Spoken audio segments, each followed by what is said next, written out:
Slepenkaķu aģents K9. Pa dienu es esmu parasts mājas kaķis, tikai nedaudz lielāks un nedaudz smagāks. Nu labi, jau labi, 2 reizes smagāks nekā parasts mājas kaķis. Resns, muļķības, man ir plati kauli. Nu, bet ne par to ir runa. Lieciet taču mierā manu svaru. Kaķi tāpat kā cilvēki ir dažādi. Starp citu, es esmu dūmakaini melns, pat ja veterinārārsts saka, ka strīpains. Iztiksim bez māņticības. Katru dienu šķērsoju istabu, bet nevienam manam ģimenes cilvēkam nekāda nelaime nav atgadījusies.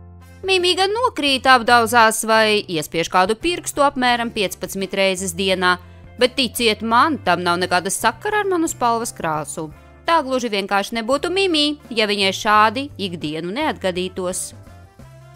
Tātad pa dienu es esmu parasts mājas kaķis, taču naktī mani dēvē par aģentu K9 kilogrami.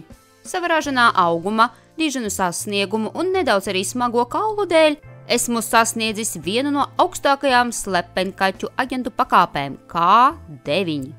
Lielākā daļa slepenkaķu aģentu savas dzīves laikā netop pat par K5. Taču spriežot pēc maniem sasniegumiem, tuvākajā laikā es varētu pāriet jaunā 2 ciparu pakāpē. Vienīgi žēl, ka par to visu priecāties varēšu tikai es. Manai ģimenei nav ne mazākās nojausmas par manu darbības sfēru. Viņi pat nesaprot, ka dažkārt tiek iesaistīti slepenajās misijās. Misijās, kas glābj pasauli. Mamma ir izvilkusi kaķi redzamo mugursomu no slepenās kapja tēta kabinetā. Aha, tātad man ir paredzēts darbiņš. Slepenkaķu aģentūras ultraslepenie zinātnieki ir izgudrojuši veidu, kā iedvest cilvēkiem domu, ka viņiem ir vajadzība rīkoties tā, kā tas ir nepieciešams aģentūrai. Dažas reizes gan esmu dzirdējis, kā mamma saka, kāda kaķa pēc es te atnācu vai to izdarīju, bet parasti viņa to noraksta uz nogurumu. Cilvēki pat nenojauš, ka tiek ievilkti slepenajās misijās. No otras puses, dzirdēju, kā daži ļautiņi sūkstās, ka vergo saviem kaķiem. Mīļie cilvēki, tas ir mazākais, ko varat darīt. Ja vien jūs zinātu, cik daudz dzīvību katru dienu izglāb slepenkaķi, jūs būtu gatavi saviem mīluļiem bučot apšņikātās ķepiņas. Pie kā es paliku? Ak jā, kārtējā slepenā misija aģentam K9. Lieliski 2 nedēļu atvaļinājums jūras malā ir galā un esmu dikti noilgojies pēc slepenā aģenta pienākumiem. Jācer gan, ka tas nav īpaši slepenais veterinārārsta apmeklējums, kā tad, kad vēl biju zaļš gurķis aģents K7 kilogrami. Toreiz piedzīvoju nesevišķi patīkumu procedūru. Ja godīgi, kas toreiz bija noticis, lāgā neatceros. Laikam atmiņa tika izdzēsta, bet man veselu nedēļu bija jāpiedzīvo nērtības, valkājot kaunus veidīgu uzparikti. Viens trekns pluss no tās nērtības gan bijis. Man nācās vēl vairāk attīstīt sīko ķepu motoriku, makšķerējot sauso barību no bļodiņas. Labi attīstīt sīkā motorika slepenkaķim ir viena ārkārtīgi svarīga iemaņa, kas citādi nebūtu tik labi apgūta. Ar skaļu būkšķi mamma noliek kaķi redzamo mugursomu uz grīdas un atver rāvējslēdzēju jo plaši. Es ieraušos somā un cenšos sagrupēties tā, lai neviena spalviņa netiek ierauta, kad mamma taisa ciet rāvējslēdzēju. Tas izdodas ar zināmu piepūli. Ko tevi 29? Jāpalūdz slepenkaķu aģentūrai, lai iedvež domu mammai sagādāt jaunu, krietni lielāku kaķi redzamo mugursomu, jo šajā man jāsaritinās teju vai kamoliņā. Šādā pozā gaidu, kamēr mamma ieriktēs kikiratos. Meitene ir miegaina un nokļūsi savā gultā uz riteņiem, vienā mirklī burtiski atslēdzas no apkārtvaldošās ģērbšanās kņadas. Cieši sažņaugusi savu mīļmantiņu peli Larisu. Es nosmīkņāju. Cik labi, ka Kiki ir iemīļojusi Larisu. Tajā esmu iestrādājis izsekošanas ierīci, lai vienmēr būtu lietas kursā pār Drinkinsonu ģimenes jaunākās atvases atrašanās vietu. Neliela ķirurģiska operācija tika veikta arī MJ mīļmantiņai Bobo.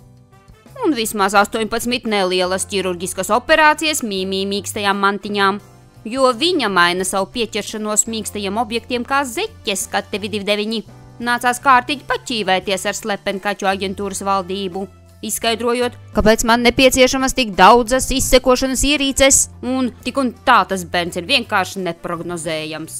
Smagi nopūtusies, mamma uzmet kaķi redzamo mugursomu plecos un stumj ratu skāpņu telpā. Superīsts brauciens ar liftu un esamārā spožā saulītē. Jūtos apžilbis, tāpēc uzmetu uz degunas saules brilles. Tās nevien pasargā acis un ļauj vienā acu mirklī pielāgoties apstākļiem, bet arī izskatās visai iespaidīgi. Ja man būtu jāpasaka, kā izskatās slepenais aģents, tad nemaz nešaubīdamies, kā galvenās raksturojošās iezīmes nosauktu melnu apģērbu un saules brilles. Caur kaķi redzamo mugursomu pārredzams ir itin viss leņķī no viena mammas pleca līdz otram. Sastingstu, kad ievēroju, ka kāds sīcis tēvam pie rokas, muti vaļā un platām acīm skatās uz mani. Dzirdu, kā viņš smalkā balsī cenšas pierunāt tēvu, lai šis nopērk viņam mugursomu kautai tantei ar ratiem. Ar tādu pašu kaķīti, kas izskatās kā īsts. Jāatzīst, ka sīčus izdodas apvest ap stūri visai viegli. Atliek tikai sastingt, un viņi momentā apjūk un nesaprot, vai somā ir īsts kaķis vai 3D bildīte. Tomēr viņi ir dikti ziņkārīgi un pat nekaunīgi. Ar pieaugušajiem viss nav tik vienkārši. Lielākoties viņi ir zaudējuši bērnišķo ziņkārību un drosmi, tomēr daudz sliktāk padodas kaķa bildes ilūzijai. Lai vai kā, bet parasti mana apkārtnes novērošanai paredzētā pārnēsāšanas mugursoma lieliski maskē. Izņēmums ir tikai kāds nogarlaikojies un zinātkārs bērns vai sevišķi piekasīga vecmāmiņa. Bet šis kontingents vēl nav sagādājis problēmas un nodevis manas pozīcijas ienaidniekiem. Mamma dodas uz mežu, cenšos zibenīgi ātri izskaitļot, kur ir ieeja slepenkaķu aģentūrā, kas nomaskēta zem parasta neizskatīga krūma. Ja pareizi atceros, blakus bija jābūt līkai priedē ar vienu vienīgu pleķīti ķērpja uz stumbra, bet tas pleķītis ir mats matā līdzīgs kaķa ķepas nospiedumam. Aha, te nu tas ir. Es sāku nepacietīgi grozīties un ņaudēt, un mammai neatliek nekas cits, kā nolikt mugursomu uz zemes un izlaist mani laukā. Pielieku ķepu ķērpju pleķītim pie līkās priedes stumbra un esmu iekšā tumšā vēsā pazemes telpā, kas pilna ar dažādu elektroniku un ekrāniem. 4 pazemes slēptuvē esošie slepenkaķi acis no ekrāniem nenovērš, bet sinhroni uzmet augšā 4 ķepas, lai mani sveicinātu.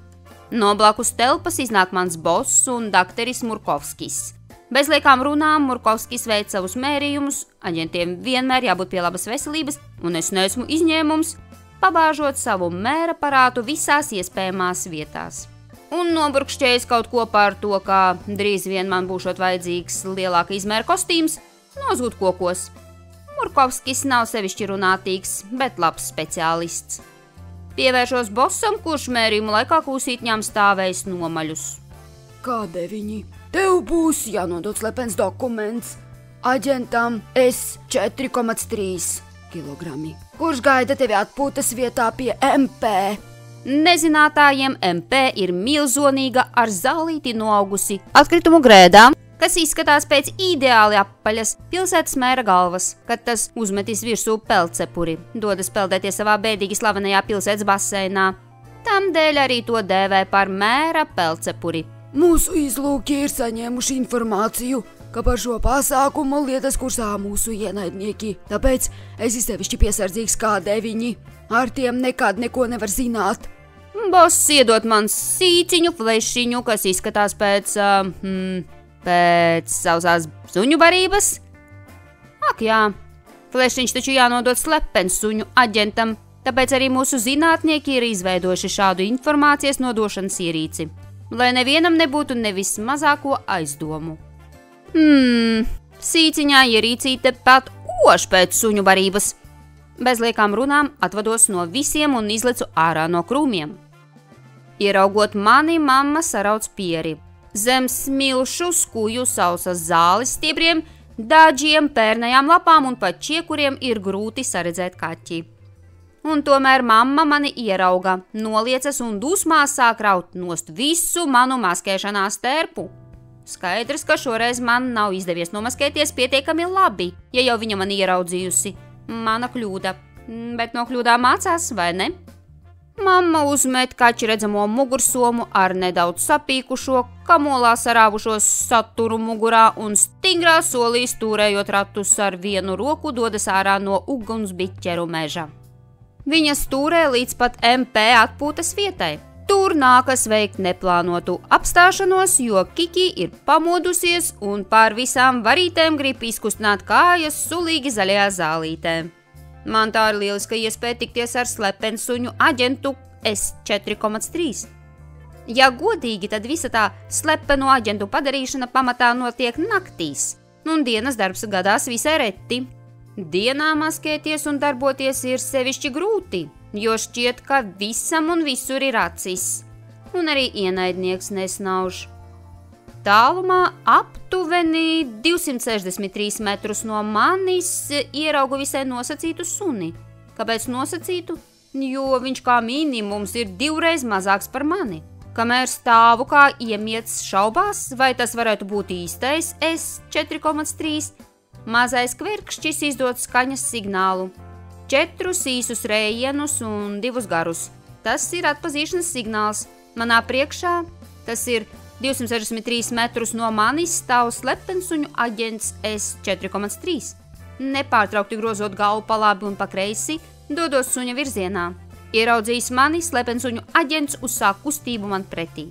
Pēkšņi tumša ēna gluži vai pārpelt pāri zālienam manā priekšā.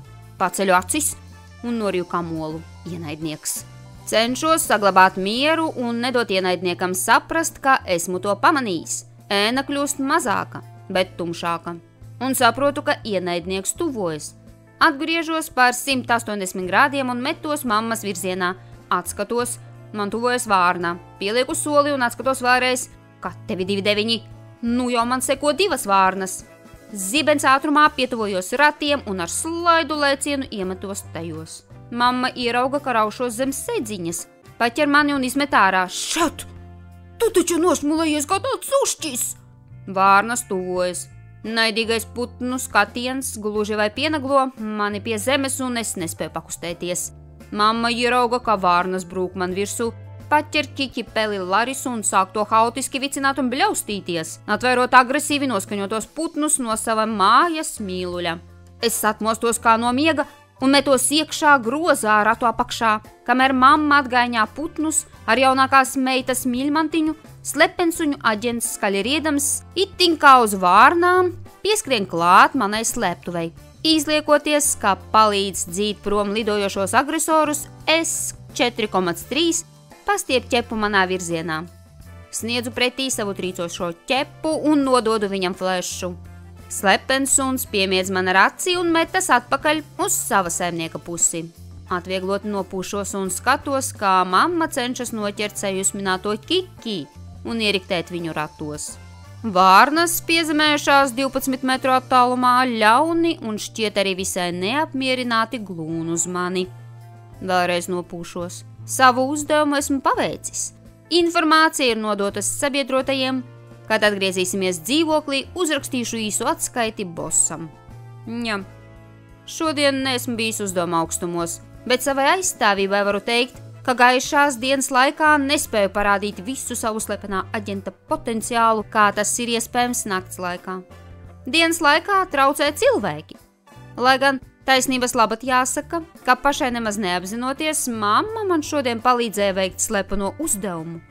Mamma šodien bija gan mans personīgais šoferis, gan stilists, gan miesas sargs. Ko gan mēs darītu bez mūsu visu varošajām, bet ne visu zinošajām mammām, domāju es, joprojām līgojoties zem ratiem, kad mamma paretam nopūsdamies stumtos uz priekšu uz mājas pusi.